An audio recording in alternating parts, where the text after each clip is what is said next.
هذه الكيكة الحقيقة اللي شرفنا فيها أخونا العزيز الدكتور خالد شخير.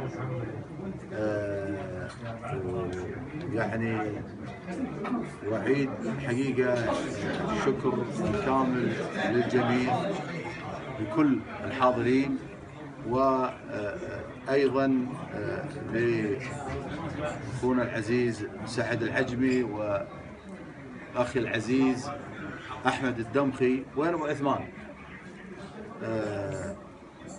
وكذلك إذا سمحتوا لي أني أيضا أقدم الحقيقة الشكر لإخواني الأعزاء في حركة العمل الشعبي حشد بجميع مكاتبها و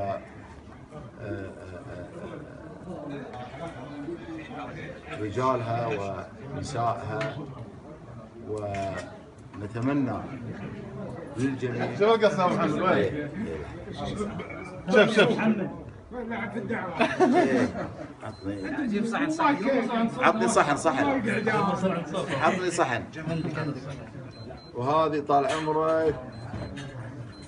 وين ابو عثمان؟ موجود. احمد. تعال ابو عثمان. هذا الاخوي احمد الدمخي اللي وافقني طال عمرك في المعتقل، وكان من خيرة الرجال اللي اعتز فيهم، اللي كان الحقيقة صابر ومثابر، والله ما غير السجن من صلابة ابو عثمان ولا وشعره.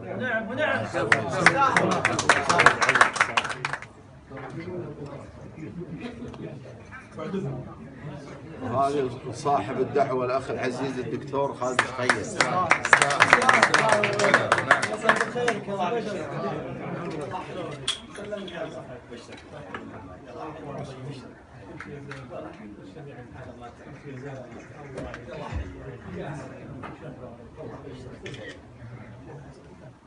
القصة بخالد. اي أجل أنا طال عمرك إذا وصلت عندي بروح شذي بهالاتجاه.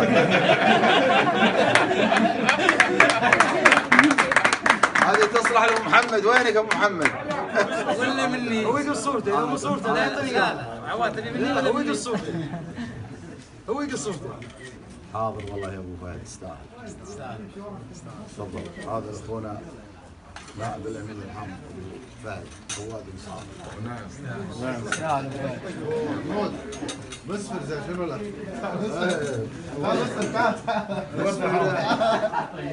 بس في الخارج ما شاف سالم؟ غلط. ابو بدر بعد اذنك، احنا بعد يومين ان شاء الله عندنا مناسبه.